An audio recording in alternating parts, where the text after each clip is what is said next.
salah satu ironi dalam konteks multipolaritas adalah bagaimana multilateralisasi ini nggak jalan.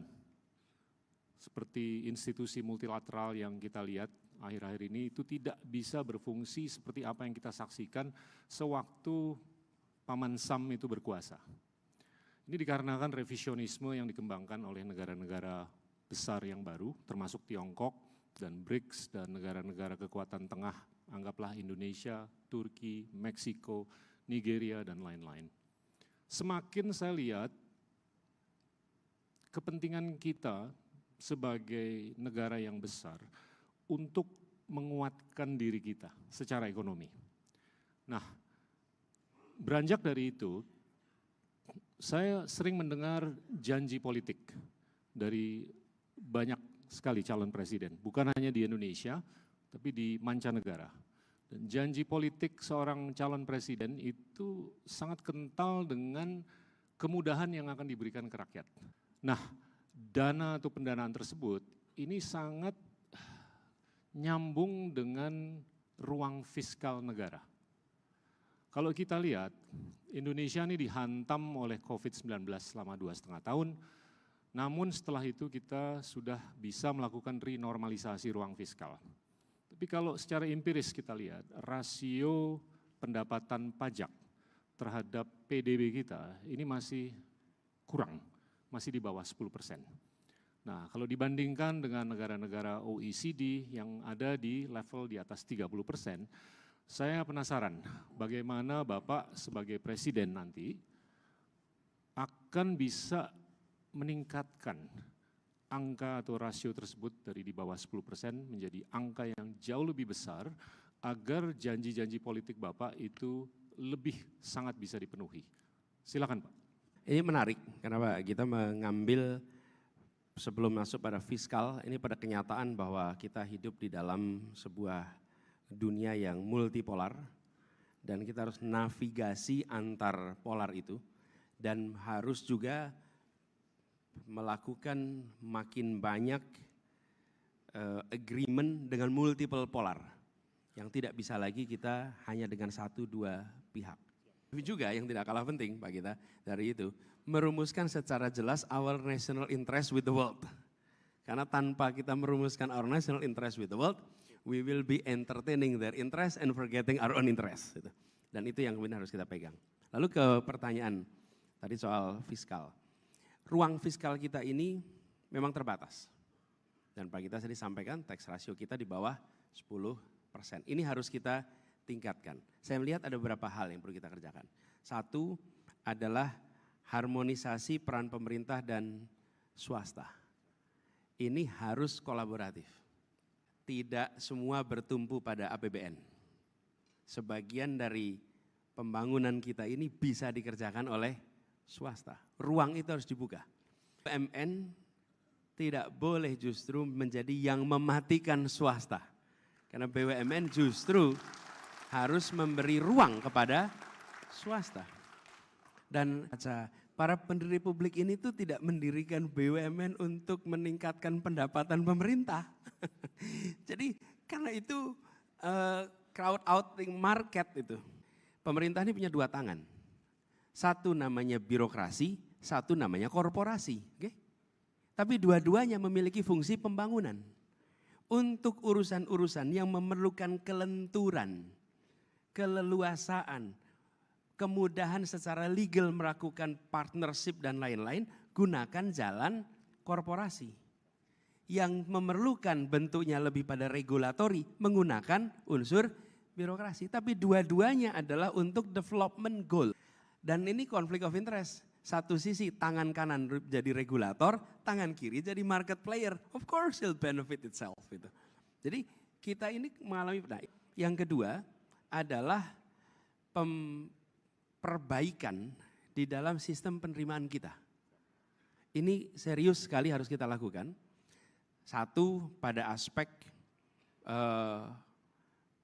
yang paling mudah itu kita berbicara tentang manajemennya. Kami melihat perlu ada badan penerimaan negara yang itu beda dengan treasurer.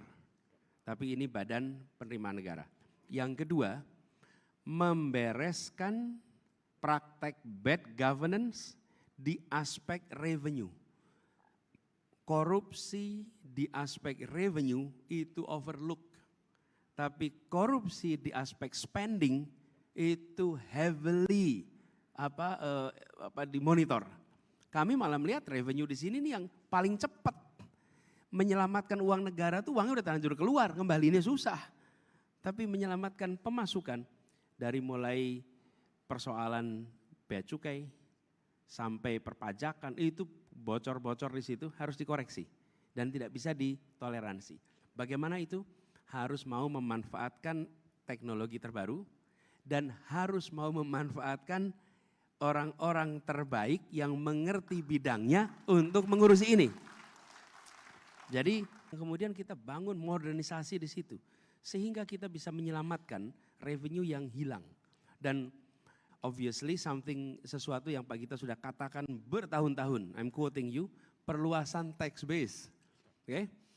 Dari dulu tuh Pak kita ngomong perluasan tax base, ini harus segera dikerjakan. I think it's urgent.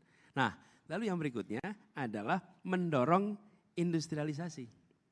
Mendorong terutama padat karya supaya kira-kiranya nih revenue pemerintah itu didapat bukan dengan mendorong BUMN untuk cari untung, tapi dengan pasar berkembang, pasarnya bayar pajak ke pemerintah, baru pemerintahnya dapat keuangan lebih banyak. Jadi kalau kita minta BUMN untuk nambah pendapatan, that won't work. Menurut saya swastanya dimudahkan, marketnya growing, otomatis pajak kita akan meningkat. Jim, pajak ke depan di kepresidenan Anies Baswedan itu kayak gimana?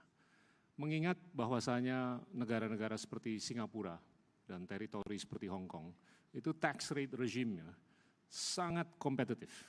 Di Singapura itu kurang lebih 17%, kita marginal tax rate-nya masih jauh di atas itu. Apakah ke depan itu ada prospek atau harapan untuk para pengusaha itu bisa lebih diberikan insentif untuk berusaha? Dan tentunya perlu pemikiran apakah pajak itu perlu dikenakan lebih ke hal-hal yang sifatnya konsumtif dan berkurang untuk hal-hal yang sifatnya produktif. Mungkin bisa diberikan gambaran. Ya, saya tadi katakan ketika mengambil keputusan itu fairness Pak, nomor 1. Fairness, termasuk ketika sampai urusan pajak. Pajak ini harus ada unsur fairness. Nah, kita berada di dalam situasi tidak bisa mengambil keputusan semata-mata hanya karena pertimbangan domestik saja. Karena kita berhadapan dengan dunia global, di mana keputusan pajak kita di sini itu berdampak kepada lokasi investasi, pada relokasi industri, dan faktor-faktor itu tidak bisa dihilangkan. Dan itu dinamis. Kami berharap pajak itu menjadi mekanisme untuk membesarkan yang kecil tanpa mengecilkan yang besar. Jadi itu nomor 1. Dan kita berkeinginan pendekatan yang dibuat itu kolaboratif. Di sisi lain, aktivitas produktif dikenai pajak yang harus proporsional sehingga tidak menjadi disinsentif untuk produktif. Lalu kegiatan konsumtif, apalagi konsumtif yang sifatnya mewah, di situ menjadi pajak yang lebih tinggi. Terima kasih Pak Anies. Ini yang kedua, ini terkait dengan teman-teman pengusaha juga yang kaya dengan ide, tapi seringkali mereka kurang fulusnya. Nah, saya mau kembangkan ini dalam konteks keterbatasan fulus atau modal. Kalau kita lihat rasio perbankan terhadap PDB kita, rasio pasar modal terhadap PDB kita, rasio uang beredar terhadap PDB kita, itu masing-masing di bawah 50%. Sedangkan negara-negara maju, anggaplah Singapura, itu jauh di atas 100%. Nah, saya melihat ini ada keniscayaan untuk mencari modal, mau nggak mau dari luar. Ini yang seringkali disebut penanaman modal asing. Nah, kalau kita lihat penanaman modal asing di negara-negara besar di Asia Tenggara, itu masih minim sekali. Ukuran per orang per tahunnya untuk negara-negara seperti Indonesia, Filipina, Malaysia, Thailand, dan Vietnam, itu berkisar antara 100 sampai $400 per orang per tahun. Sedangkan Singapura itu $19.000. Nah itu kalau menurut saya berkorelasi dengan tingkat kepercayaan orang terhadap sistem yang ada di Singapura. Nah, saya penasaran pandangan Bapak nanti kalau diberikan kesempatan untuk menjadi presiden, bagaimana kita bisa meningkatkan FDI atau penanaman modal asing ke angka yang semestinya itu jauh lebih besar daripada yang sekarang. Per tahunnya ini kurang lebih 28 sampai 30 miliar, itu kurang lebih $100 per orang per tahun. Saya melihat Indonesia ini kalau mau menempatkan diri sebagai ekonomi terbesar nomor 4 di dunia dan sangat bisa memenuhi apapun yang tadi sudah diaspirasikan oleh Apindo terkait dengan beberapa hal, termasuk level playing field, keberlanjutan, ESG, dan lain-lain. Ini ujung-ujungnya kita perlu modal. Nah, ini bagaimana menurut Bapak sebagai nanti presiden bisa mendatangkan modal dengan jumlah yang jauh lebih berarti daripada apa yang kita alami selama ini? Ya, kita membutuhkan investasi, baik itu foreign direct investment maupun surat utang, saham, obligasi, dan lain-lain. Jadi dua ini kita harus dorong kalau kita mau mengejar pertumbuhan ekonomi di atas 5,5 sampai 6,5%, kira-kira arah ke sana. Nah, ini kita berhadapan dengan kenyataan bahwa investor asing itu paham kondisi kita. Jadi kita nggak bisa bohong soal ini. Apa sih? Misalnya inkonsistensi kebijakan, birokrasi yang jelimet. Itu nggak bisa kita presentasi dan bilang, oh our bureaucracy is working well. No. Mereka punya informasi yang lengkap. Kemudian kekakuan dan irregularitas antara pusat, provinsi, daerah. Kemudian praktek korupsi, faktanya masih terjadi kok. Kemudian kita bicara tentang infrastruktur pendukung yang masih lemah. Jadi saya rasa kita harus mulai dengan mengakui kita punya masalah. Lalu kita akan melakukan koreksinya. Jangan ditutup-tutupi. Karena yang mau kita bangun dengan investor itu bukan peningkatan investasinya. Yang mau kita bangun tuh trust level. Let's remember, trust level. Indonesia harus mengembalikan trust level pada dunia. Bukan semata-mata investasi. Nah, ini artinya apa?